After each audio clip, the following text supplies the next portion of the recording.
Hey guys, it's Ian here, your Apple Senior Advisor here to give you another quick episode on force closing your apps on your iPhone. Again, I'm gonna try not to take too much of your time, but I definitely wanted to make sure that I mentioned this because this is super important.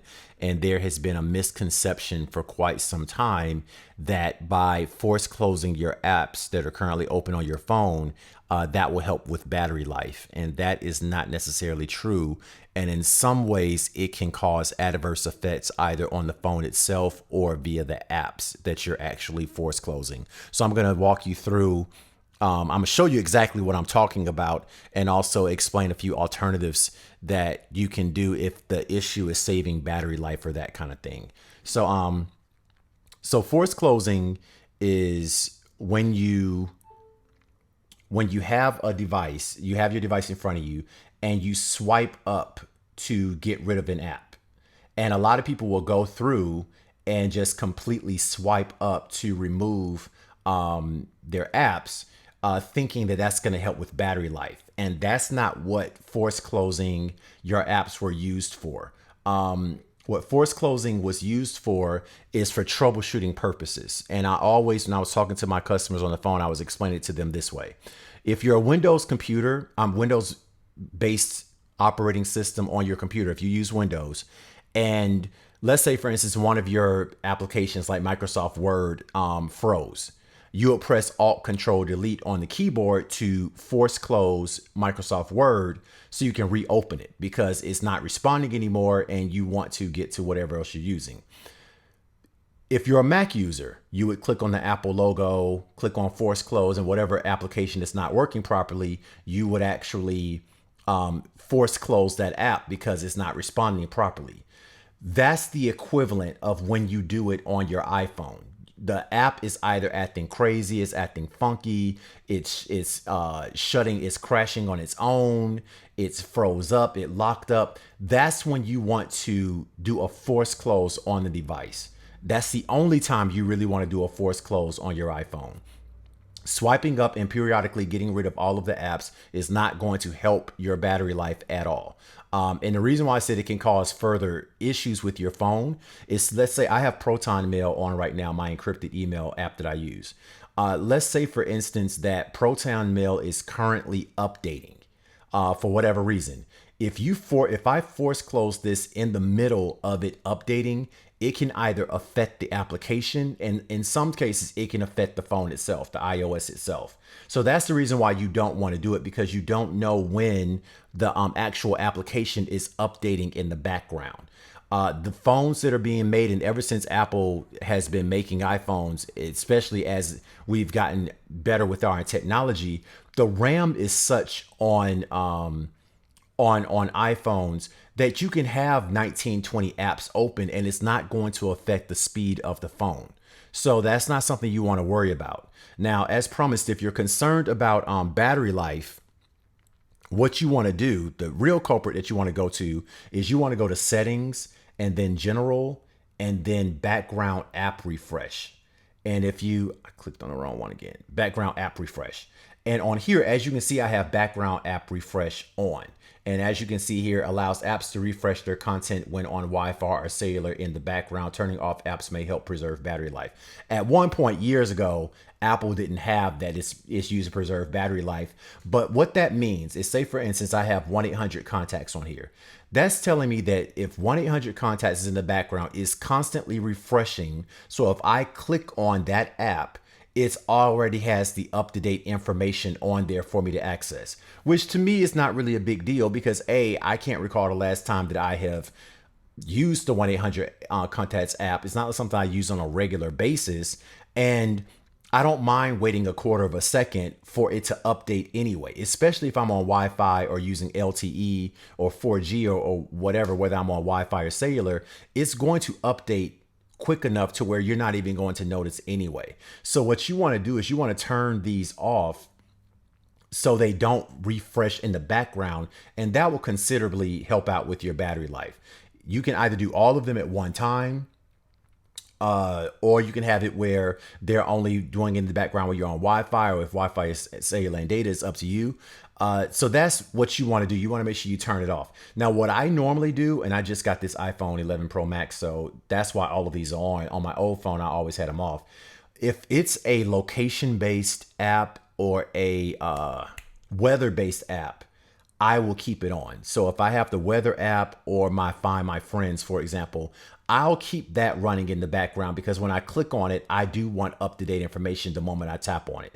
But something like Facebook, I don't have Facebook as a background app refresh because at the end of the day, when I click on it, I don't mind waiting a quarter of a second to have that application update itself with the latest story on the news feed.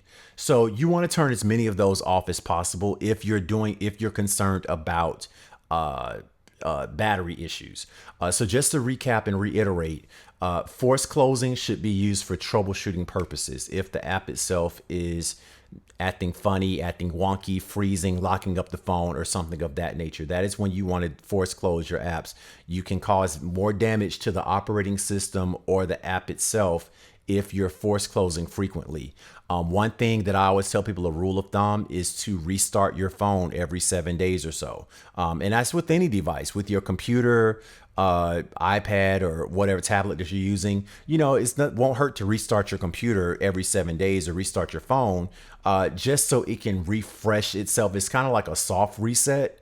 So if anything in there that's wonky that you're not aware of, sometimes restarting the device will take care of that. That's usually the first step in troubleshooting any issue, is to restart your device. So before you call in and waste your time and think that someone is insulting your intelligence, usually when you call tech support, that's one of the first things that we say to do, is to restart it. And you'll be surprised how many times that will resolve an issue by simply restarting your device. So save yourself the time to call in, because that is that's a quick fix.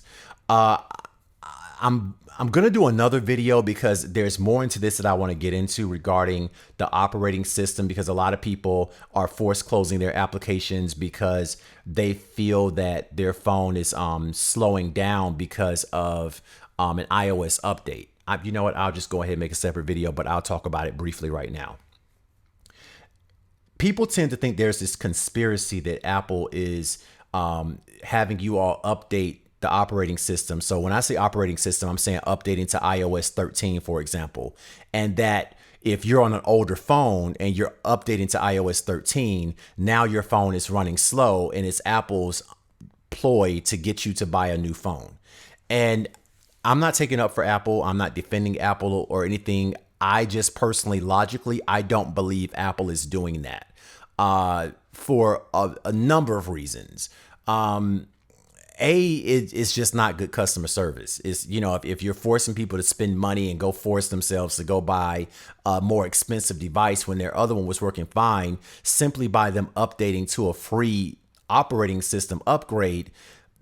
If I was a customer, I would go to another provider. I would go to Samsung, LG, Motorola, Google, anybody else, if you all are forcing me to buy a new phone or upgrade a phone just because I got a new operating system. So that's the reason why I just don't think that Apple is intentionally forcing you all to do that. This is what I always told my customers on the phone. If you have iOS 13, for example, that just came out, and you have an iPhone 6, and you put it on your iPhone 6 and you notice that the phone is going slower, Apple does cap the operating system upgrade on certain devices. So for example, I'm doing this off the top of my head, so this may or may not be true, but let's say you have an iPhone 5. You probably can't get iOS 13 on the 5 because it's just not equipped to handle all of the mechanisms of iOS 13. That right there tells me that Apple is not forcing people to upgrade their operating system to slow it down to force them to get something else. If that's the case, you can have an iPhone 3, iPhone 3GS, and can get iOS 13 on it, and that will make that case more plausible. That hey, I have iOS 13 on my 3GS and it's no longer working. If you do have a 3GS, which I would be surprised if anybody does at this point. So that's one issue.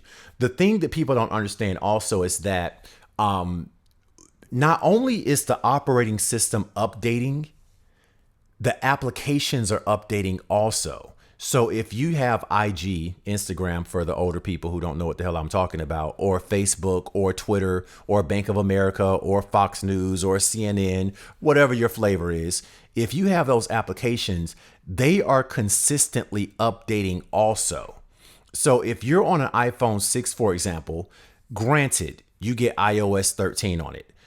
Understand that the apps that you use the most, especially the ones that are more photo intensive, so IG, Facebook, Snapchat, things of that nature, when they're adding these filters and these and making the pictures more quality, and you can do live video now and all the live streaming and things of that nature, that's taking up more space. So at one point 2 years ago, if I updated Snapchat, it probably was maybe 1 gig to update that particular application. But because of the new filters and everything else they've added or optimizing it for iOS 13, for example, it might be 2 GB.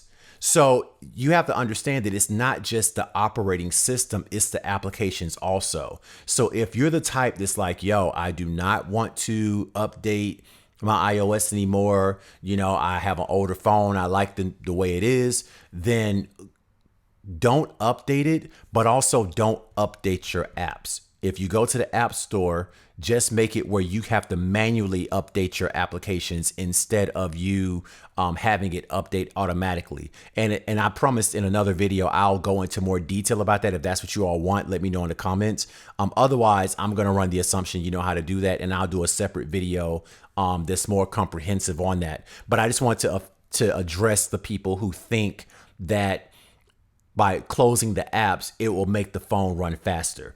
Possibly on an older phone like the iPhone 5, the iPhone 6 or something like that. I'll give you that. If you do that and you force close and you see that helps, okay, cool. The newer phones with the RAM and everything else is not necessary.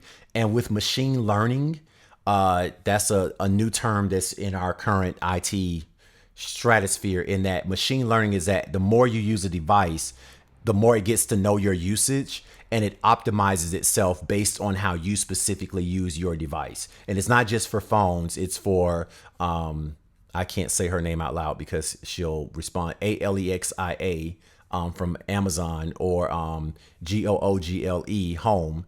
Those are all examples where as you continue to use the device and they see how you use it, what time you come home from work and turn the lights on, they become more efficient and it becomes more of a personable advice. Same thing with battery life. With machine learning, these devices now know how you're using your phone. So therefore it maximizes the battery life based on when you're not using it, when you are using it, and that kind of thing. So if battery is a concern, turning off background app refresh, screen brightness, which again on the newer phones is not much of a big deal, that should help you out with battery life. So I hope this helped. Hope you like and subscribe if you found some value from this. Again, I'm just trying to think of random stuff that I got multiple calls about when I was a senior advisor at Apple. Because again, my job is to keep you all from waiting on hold and getting information that you could have easily gotten from listening to someone like me. So I'm trying to save you some time, especially during the holiday season. The calls are going to ramp up, and I just want to save you all time because, who wants to be on hold talking to someone else, a complete stranger, unless you're lonely like that, and most people aren't. You'd rather spend time with your family, your loved ones, or watching something on television. So this is Ian, and I am out. Take care.